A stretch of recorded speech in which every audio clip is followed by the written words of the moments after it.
the amount of information that's been created from the dawn of humanity, since human beings walked this planet to the year 2003, which is only, a decade and a half ago, that amount of information, how long does it take to create that nowadays? 2 days. The amount of information is doubling at dizzying speeds, but how we learn it, how we absorb it, focus, retain it, apply it, is pretty much flatline. And that growing gap creates something called anxiety. They call it information fatigue syndrome, because everything's a syndrome, right? Yeah. Higher blood pressure, compression of leisure time, more sleeplessness. Because we live in an age where, electric cars and spaceships that are going to Mars, but our vehicle of choice when it comes to learning and education is like a horse and buggy. Like the education system we all grew up with the 20th century education that prepared us for a 20th century world, which at the turn of the 20th century was working in farms and factories.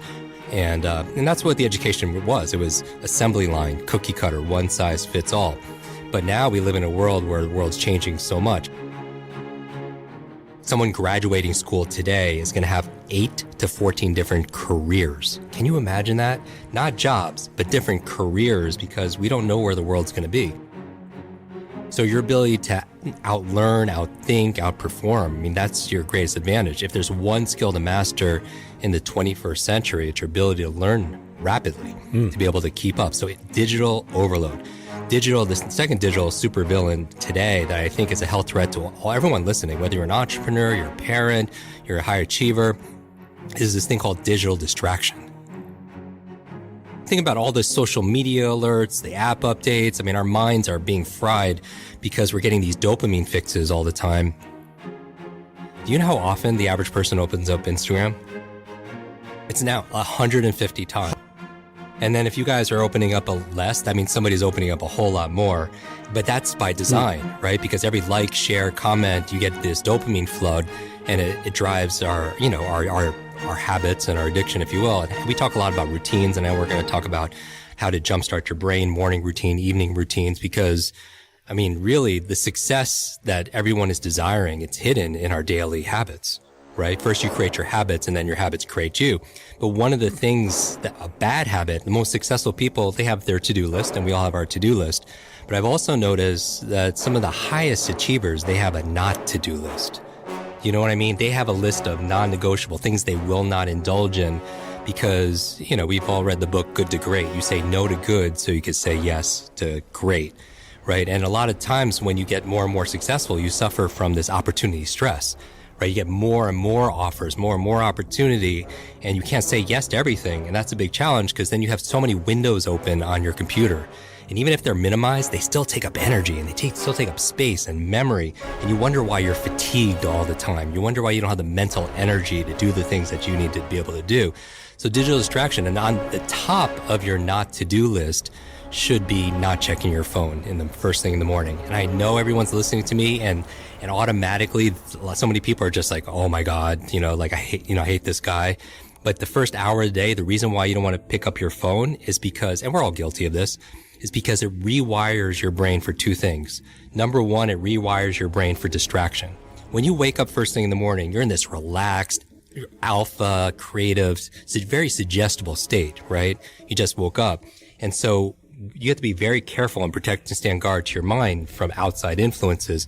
Because number one, if the first thing you see on your phone, you're watching these cat videos and, everything that's going on social media, you're getting these dopamine flood, which is building your distraction muscles. Because when it comes to focus is like, there's a focus fitness, if you will, and you have focus muscles, but you also have distraction muscles. And a lot of people, their distraction muscles are way overdeveloped because of picking the phone up first thing in the morning. But the second reason, for a neurological reason why you don't want to pick up your phone the first hour of the day is because it also rewires your brain for reaction. It's training your brain to be reactive. And so, as you know, you go through your phone, you wake up in the morning, you pick up your phone, you get one text, one voicemail message, one, email, and all of a sudden your day is shot. Like it puts you in a bad mood, and you carry that mood throughout your entire day. And that's a big challenge because if you're just fighting fires, then you're just on the defense. If you're just trying to fulfill everyone else's needs without going through like what's going to help me to win this day, to own this, this day, to be able to make it the best, then then you're reacting. And I have a friend, Brendan Burchard. He says, your inbox is nothing but a convenient organizational system for other people's agenda for your life. So you're training your brain to react, and you can never have an incredible day if you're just reacting to things, right? So for me, I wake up in the morning and when I just start journaling and I write down 3 things I want to accomplish personally that day and 3 things I want to accomplish professionally. And it's different every single day, but I always begin with the end in mind. One of my favorite books of all time is this book called 7 Habits of Highly Effective People. And we've read this book. Some people are like, I have that book and it's sitting on my shelf. And it becomes shelf help, not self-help, right? Because nobody's actually like reading that book. Because so many people buy books. And I like to encourage people to read at least 1 book a week. Because the average person reads about 2, maybe 3 books a year. But what I love about reading, number 1, is the best exercise, for your mind. And, it's like reading is to your mind what exercise is to your body. It's an incredible workout. And, but most people, they don't take the time to read. But the other reason I like to read, is if somebody has decades of experience in leadership, negotiation, entrepreneurship, fitness, and they put it into a book, and you could sit down in a couple of days and read that book, you could download decades of experience into days. And that's a huge advantage, right? Because leaders are readers. When I'm writing what I need to accomplish, I'm writing put first things first. Put first things first. Meaning I believe that the most important thing is to keep the most important thing the most important thing. The most important thing is to keep the most important thing the most important thing.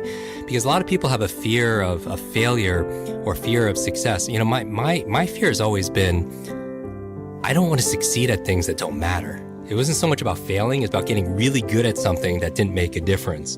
And Stephen Covey talks about it like you're really good at climbing the ladder of success only to get to the top and realize that it's leaning on the wrong wall. And so if you begin with the end in mind, so I'm thinking about, my friend Clay Bear has this phrase about champagne moments. In sports, it's very clear when you're popping that champagne, what has to happen, your criteria. And for me, I think about if I'm coming back, at night and somebody asked me how my day was and I was like, I crushed it today. What had to happen working backwards in order for that to happen. And I think about 3 things professionally, 3 things personally.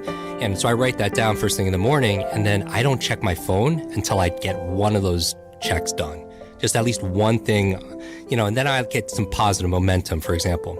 But that's the reason you don't want to check your phone. It's training you to be distracted, and it's rewiring your brain to be reactive. And you can't be successful and fulfilled if you're just giving up the sovereignty, your power to something outside of yourself.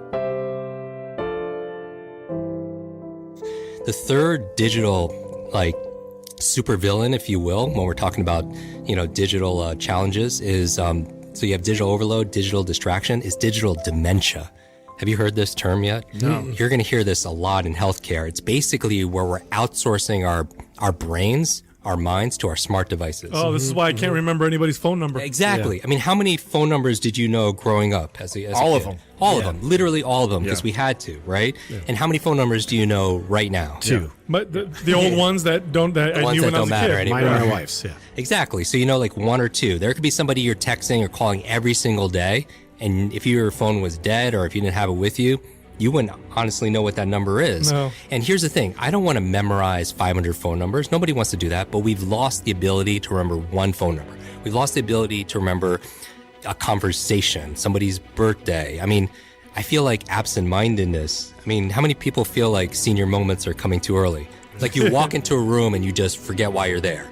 Or you open up the refrigerator. You go to the store to buy one thing and you come back with 2 bags full of things, except for that one thing you went to, get there. Or you can't remember if you're in the shower, you can't remember if you shampooed your hair. And I believe 2 of the most costly words in life and in business are I forgot. I forgot to do it. I forgot to bring it. I forgot that conversation. I forgot that meeting. I forgot what I needed to say. I forgot that name. I mean, I think number 1 business etiquette, networking skill there is remembering people's names. We don't realize how much time we're spending on these devices, right? When you go and you actually look at the numbers, when you look at your phone and you look at somebody's spending 24 hours a week, on social media or whatever it is. I mean, people always say, oh, I have no time to read or I have no time to work out. It has nothing to do with time management. It's all priority management.